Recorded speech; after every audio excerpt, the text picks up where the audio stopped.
You can't learn Japanese from anime. It's unnatural. You'll end up sounding like a weirdo. I want to be able to speak natural Japanese. I want to be able to speak proper Japanese. Besides, I don't want to be one of those weebs who learns Japanese to learn anime. I'm different. I respect the language. If you believe or have thought any of what I said before is true, that slap was for you. Most likely it's not your fault though, so feel free to slap whoever told you this information. Despite all the times I've heard people make similar statements about learning Japanese, they have never come from advanced learners of Japanese. Not only is it possible to learn Japanese from anime, for many learners it is literally the best way for them to learn Japanese. And here's why. Anime is unnatural. This is probably the thing that I hear the most, and so I'm addressing it first. Anime is unnatural. Have you seen the crazy names of moves they have in anime? What about JoJo memes? You can't possibly tell me that's natural Japanese. I mean, heck, I've even heard Japanese people tell me that's not natural. Who are you to tell me that it's natural when native speakers say otherwise? I will address whether or not these sentences are natural, as well as your criticisms of my credentials later on. First, let's talk about natural Japanese. Let's start with an example of natural Japanese from our resident native Japanese person, Ayami. もしかして帰っちゃったとか? Wait, what do you mean? How am I going to explain that to them? Guys, I'm sorry to tell you that the sentence Ayami just said came from an anime. Specifically, episode 1 of Chainsaw Man, a shonen battle action anime. もしかしてもう帰っちゃったとか? Despite my non-apologetic tone, I assure you I'm deeply saddened by this mistake. Let's try again. 冷やしといた方がいいのかな? Wait, this is also from an anime? What's a Wonder Egg priority? 冷やしといた方がいいのかな? Something, shame on me. Let's try one more time. 本日はお招きにお預かり光栄です.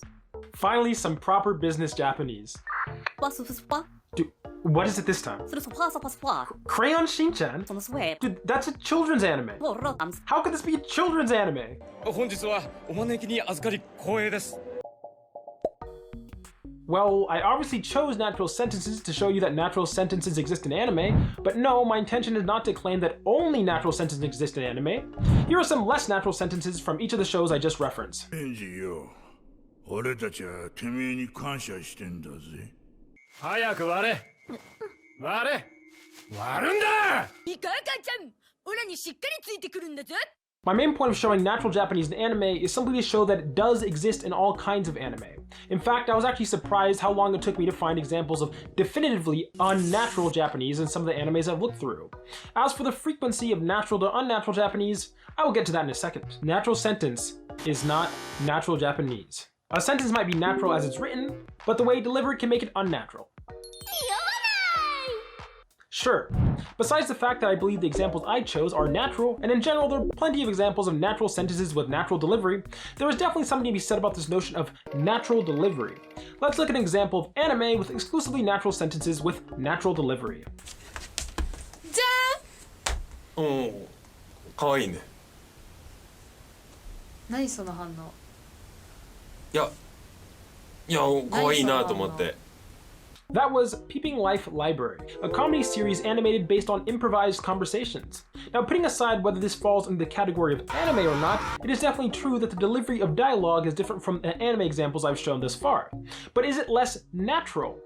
Well, in the sense of someone casually talking to their friend kind of way, yeah, it is.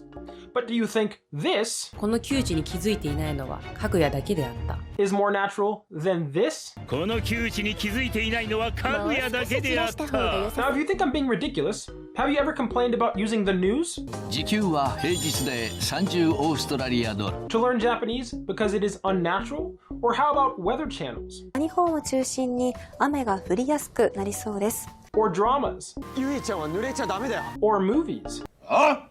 やめんじゃねえぞこら！ Or podcasts? いかがですかね? はい。 Or literally anything else. Because as you know, if we use chatting with your friends casually in a room as the metric of natural Japanese, then none of the above are natural, including Peeping Life Library.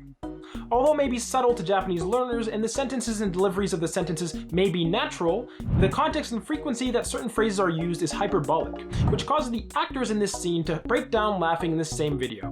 そんなことないよ。そんなことあるよ。2週間も頑張ったもん。So what does real Japanese sound like? 結構素敵な国でした。人が優しいから好きです。To my Genki warriors out there, you might think I just tricked you with textbook dialogue, but no, this is dialogue from a street interview. 結構素敵な国でした。人が優しいから好きです。Natural language is not set in stone. It is heavily determined by context. Maybe you have never considered how natural the media you consume in your native language is, but I assure if we use chatting with a friend logic as the baseline for natural, you will find that English is filled with unnatural English as well. As YouTube chef and podcast host Adam Ragusia points out, when you first start doing professional voice work of any kind, the advice everybody gives you is, hey, just be yourself. Just relax. Just talk natural. When you are young and inexperienced, you can't just relax and be yourself because yourself isn't good enough yet. Something I didn't fully understand until I tried starting an English-Japanese podcast for myself. Consider this a plug. To be clear, I'm not trying to imply that natural language does not exist. Generally speaking, I believe by natural, people mean language that is commonly used by native speakers in everyday settings. It's just that even this definition of natural doesn't really help us determine whether or not a given sentence is natural. It turns out everyday life is complex. Casual Japanese, polite Japanese, memes, cultural references, situational expressions, they're all used in a myriad of contexts. And even with the most seemingly unnatural of sentences, there are plenty of contexts which they could be used naturally. I actually played a natural sentence guessing game with Ayumi, where she had to guess whether I took a sentence from anime or from a natural conversation. To the majority of sentences I chose, many of which I've used in this video, Ayumi said, this is either a natural conversation or a natural conversation in anime, which means I don't know. She followed by saying, as I have said, it all depends on the context. In hindsight, I should have recorded this interaction for this video. But something about hindsight. Anyways, think about the conversation you've had with your own friends. I'm sure you consider them to be natural, but in reality, if I asked you to submit them as content for language learning, I'm sure many of you would insist on making a bunch of changes to ensure that the conversation is more natural. With all that said, you might agree with me, but simply think anime is too niche with its vocab, or that anime will make it difficult to learn certain types of Japanese. You want to learn useful Japanese, right? And to some extent, that's true. But I'm here to tell you that that extent is nothing to worry about. First off, let's cover what I consider to be obvious, but might not be to those who have little to no actual experience watching anime. Anime is a medium, not a genre. I'll repeat this again. Anime is a medium, not a genre.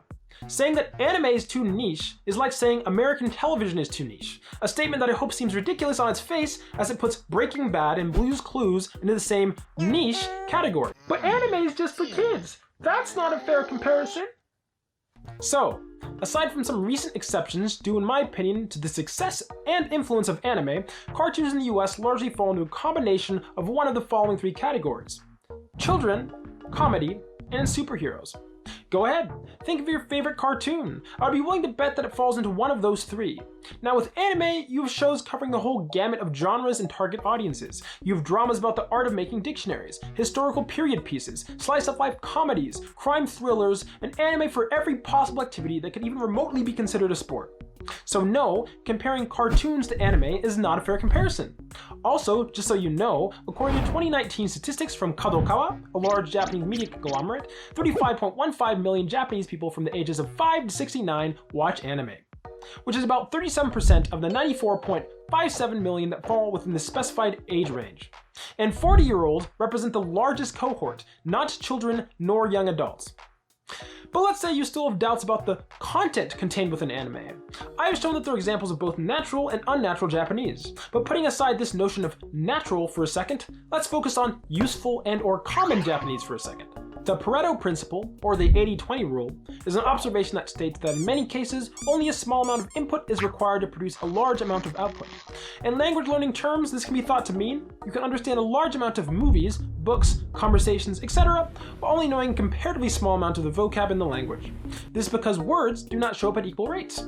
This instance of the Pareto principle, which when discussing language learning is commonly referred to as Zipf's law, and it states that, quote, when a list of measured values is sorted in decreasing order, the value of the nth entry is inversely proportional to n, which means that, quote, the most common word occurs approximately twice as often as the next common one, 3 times as often as the third most common, and so on. The, for example, has been found by itself to account for 7% of all word occurrences in the Brown corpus of American English text. Here's the top 10 most common English words for your viewing pleasure. Now back to Japanese. Now, if we only somehow could take the frequency of words in anime and compare them to the frequency of natural Japanese. But how could we do such a thing, and how could I get access to such an anime frequency list in the first place? Who would make that? It's time for code! Lucky for me, in 2020, the Japanese Agency for Cultural Affairs released kanji frequency lists for both Japanese contained within educational curriculum, as well as Japanese more generally, as it's found in Asahi and Yomiuri newspapers, internet data, and other published works. Kanji frequency isn't exactly a perfect metric of word frequency, as words in kanji aren't a one-to-one overlap, but I still believe it serves as a good enough substitute for discussing the frequency of words in Japanese. But what about the anime? Where will we get access to this anime data? Well, lucky for you, I took it upon myself to get this data. But I didn't want to use just any anime, I wanted to use the worst kind of anime. Anime so terrible for learning that it practically melts your mind of any useful Japanese knowledge as you watch it. Shonen Battle Anime. That is right, I selected 10 episodes from 10 Shonen Battle Anime to be the subject of our experiment.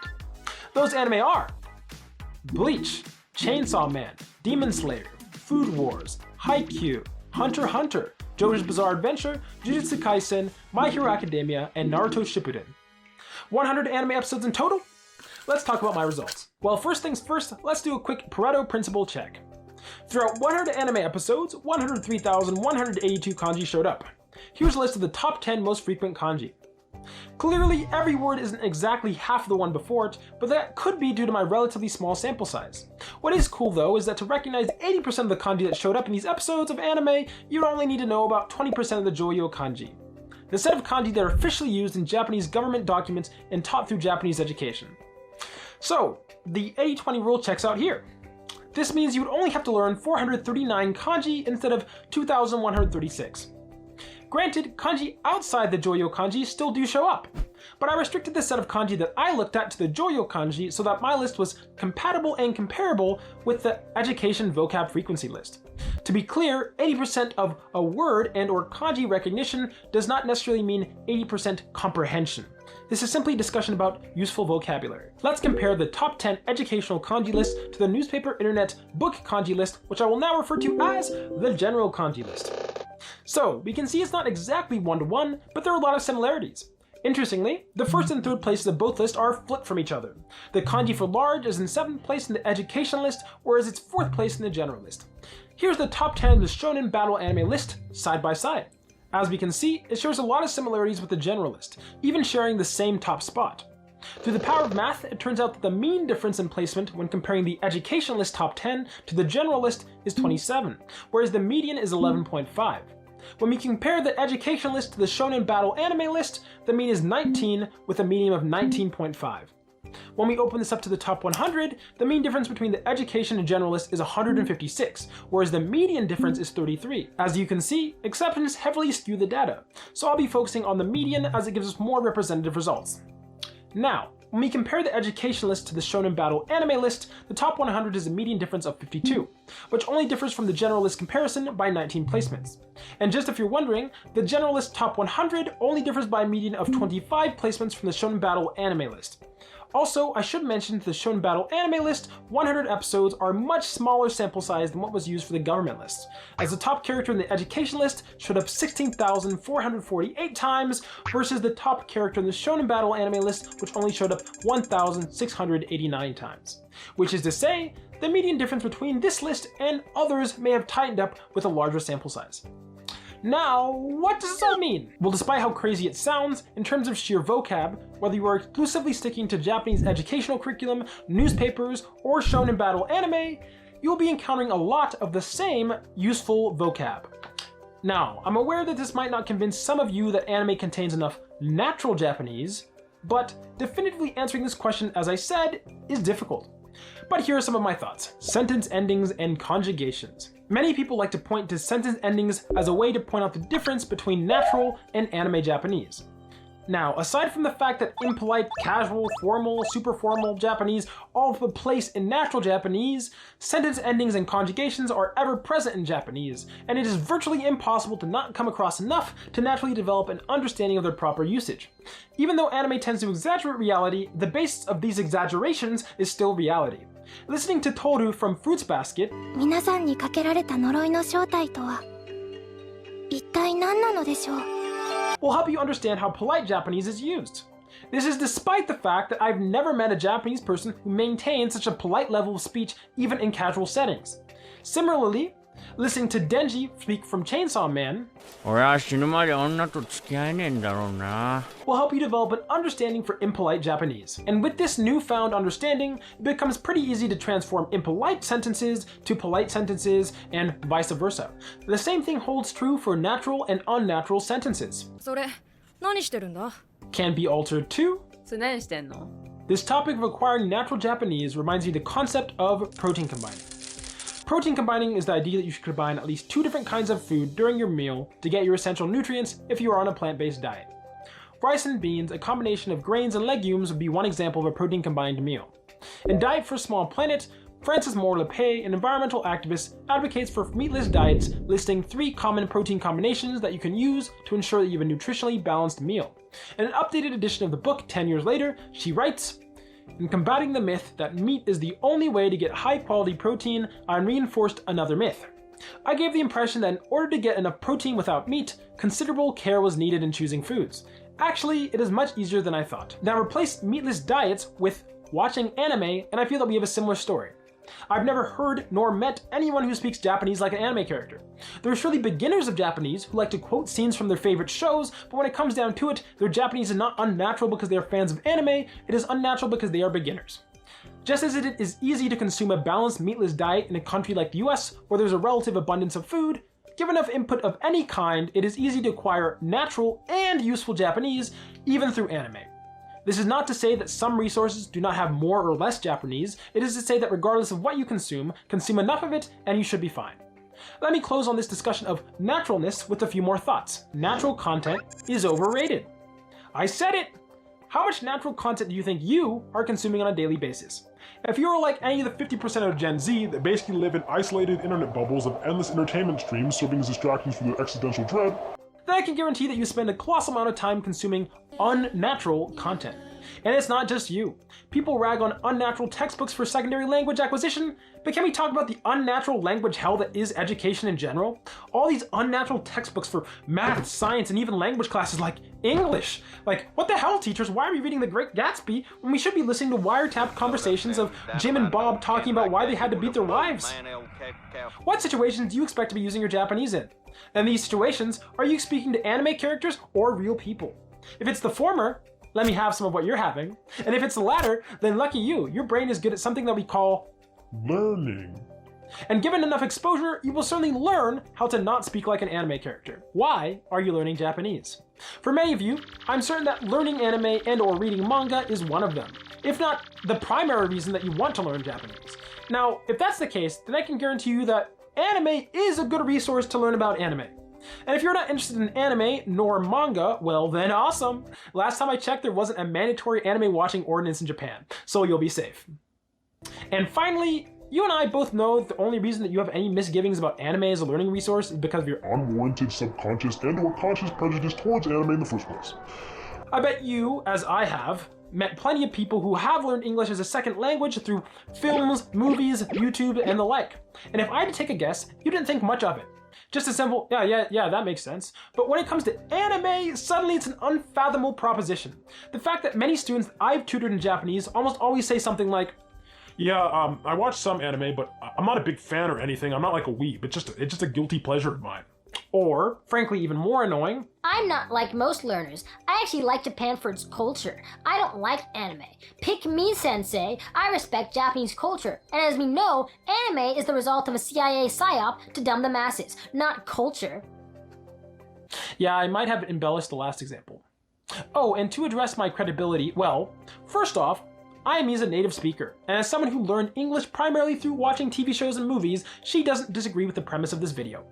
Secondly, a massive chunk of my learning has come from anime. And most importantly, who cares about what I think? Let's talk about science! And by science, I mean research into language learning and anime, which to my surprise, exists. And as I'm no scientist, I usually like to look at recent meta-analyses to get an idea of the current consensus of a field. And as far as I can tell, that doesn't exist with anime. Although there were far more papers on language learning in anime than I expected, the questions asked and methodologies used were highly variable, and aside from some research done in 2006, there doesn't seem to be a large amount of citations to add validity to efficacy of a given paper. With that said, let's talk about what I did find, starting with the aforementioned 2006 paper, Those Anime Students: Foreign Language Literacy Development Through Japanese Popular Culture, which concludes, analysis suggests that JFL, Japanese as a foreign language learners, develop literacy skills such as word recognition, listening, and pronunciation in the social context provided by anime, or Japanese animation. It appears that the anime students are simultaneously developing foreign language literacy skills, taking a critical stance toward media, and constructing identities within anime culture. This conclusion addresses anime's relationship with literacy skills, as well as the role it plays in constructing identities. This division between anime as a tool for language acquisition and anime as a tool for cultural engagement came up quite a lot. So I think approaching this research through these two different lenses will help maintain some clarity. With regards to engagement, it seems that anime and Japanese pop culture can be an effective way to garner and retain interest in Japanese and also develop a deeper understanding of the culture. Quote, the results indicate that manga should be used more in classrooms and other contexts as supplemental instructional tools because manga provides an effective means to recruit more new students, to retain more learners, to provide authentic materials to students, and to provide more motivation and more opportunities for self-directed learning. End quote. The findings reveal that giving a place for anime in the Japanese language classroom is like opening a new door for educators to connect with the students and deepen understanding about the students' learning experiences of using anime as a language and culture learning tool. To me, and probably to many of you, this conclusion seems pretty intuitive. But what about improving literacy? Well, first up, in terms of using anime and manga to study a language, we have these two English as a second language, ESL, studies. The first from 2020 compared 3 groups of 30 8th grade students, with composition writing and closed tests. The control, Group 1, learned with conventional instructional materials. Group 2 viewed English subtitled anime, and Group 3 viewed English dubbed anime. Groups 2 and 3 outperformed the control in both test and self-evaluations. Next up, this 2021 study focused on 10 father-son pairings, where anime was used as an educational reading material. The study concluded that 85% of the children saw an increase in vocab, 15% were able to implement a few words into daily conversation, and that almost 90% felt comfortable, active, and excited when learning. Moving away from ESL studies with anime, what about actually learning Japanese? Well, this 2017 study on 178 secondary school students concluded that selective classroom use of anime in particular may be warranted in order to take advantage of students' interest in this medium, which is a little vague, so let's see if we can get a little more specific. This 2019 study focused on translation as a strategy for language learning. The study only followed 3 fan subbers, so it is a fairly small sample size, but it was reported that as fans translators, they learned language in multiple ways, such as peer-to-peer feedback, autodidactism, and creative uses of Google Translate. I mainly included this article because it was cited 73 times, which comparatively is a lot from what I've seen, and one fan subber, Nino, was able to get a screenshot of Bakemonogatari in an official research paper. Good job, Nino. Moving from translation to consumption, we have these 2 papers. One from 2020, which found that manga and anime when used in conjunction had positive effects on Japanese language learners' inferencing skills. There's no huge difference for the amount of information between manga and anime. However, if there is a huge difference for the amount of information, most Japanese language learners did not get any effect. I have to mention that one of the comprehension questions asked in this research referenced the anime Konosuba. Here it is. Yep, it just made me laugh, so I thought I had to show you. Next up, we have a 2021 study that shouts out the 2006 study we talked about with this title, Becoming Those Anime Students, Learning Japanese Through Anime. This study focused on vocab acquisition through anime and used the JLPT N5 listening section for testing. To be more specific, the Shonen Battle anime series Bungo Stray Dogs was used as study material. Quote, results indicated statistically significant learning gains. But what about higher levels of the JLPT? Now I know what you're thinking. What weeb American research paper are we going to talk about next? Well, believe it or not, this question was explored by a group of 3 Japanese researchers in 2017. They looked at words and expressions from episode of Hyoka, Fate Zero, and K-On! And categorized them by their JLPT level. They found that although distribution of JLPT levels, as well as sentence structure and grammar, was dependent not only on the genre of a given show, but also the specific context and scene of a given show, all anime they looked at contained words and expressions from all JLPT levels. Sadly, they didn't use this information to, construct and test a method of learning Japanese that involved anime clips to learn JLPT vocabulary though, so I guess we'll never know if that's effective. That was until 1 year later in 2018, where they did just that. The same anime from the 2017 study were broken into sentences based on their JLPT difficulty. Groups of learners were divided by their JLPT level and given 10 to 12 anime scenes geared to their level to watch. These groups of learners were compared to a control, which simply watched these various scenes without regard for their level. Each group was tested before and after experimentation with JLPT test questions. Although it's cool that their level appropriate method of study was 10% more effective, for our discussion the more important point is that all groups, including the control, saw their scores improve. Now, if all these studies haven't convinced you of the potential of anime as a learning resource, well, luckily there's a much larger field of studies, and more specifically, meta-analyses that we can look at. Anxiety. Language anxiety encompasses the feelings of worry and negative, fear-related emotions associated with learning or using a language that is not an individual's mother tongue.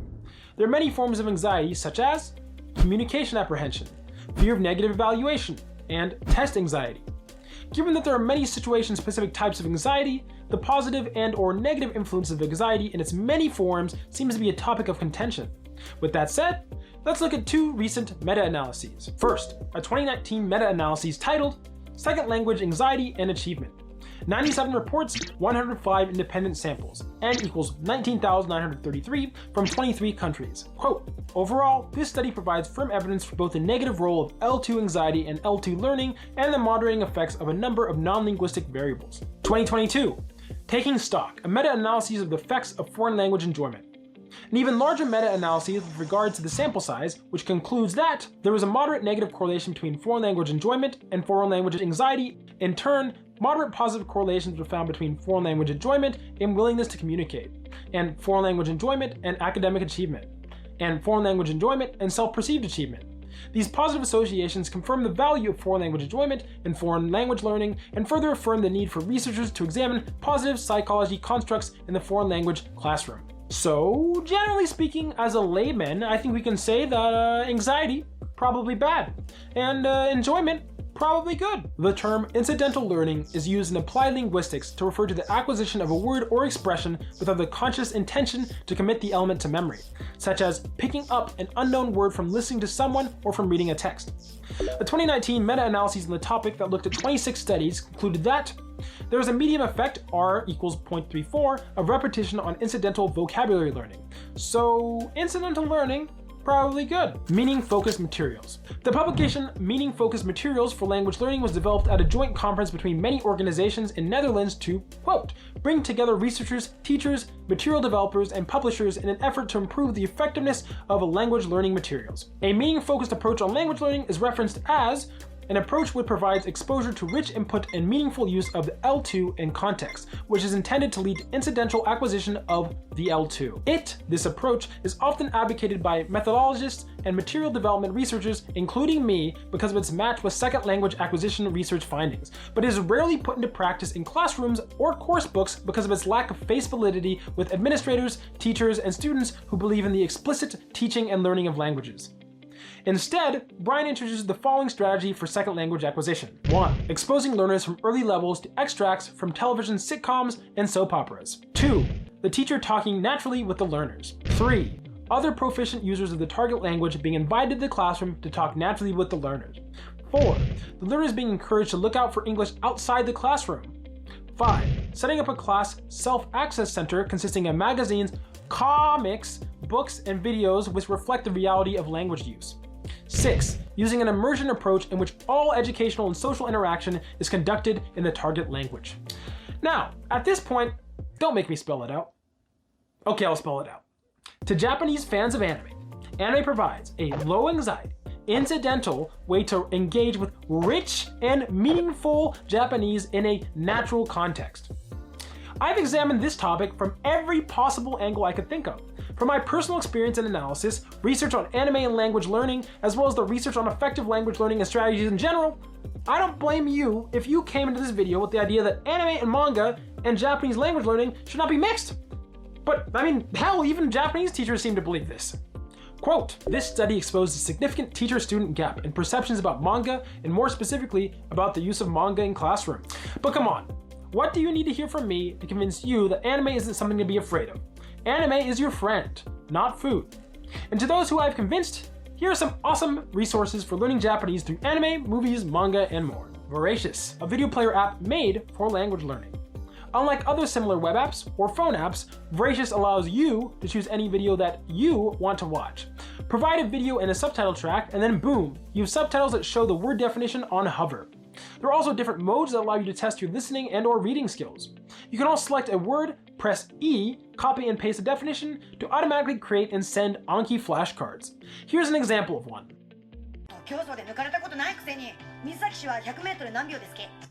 What is Anki? Well, without getting too complicated, Anki is an application that helps you minimize your time making and reviewing flashcards while getting maximum benefit. It'll keep track of words you learn and decide for you when you need to review them.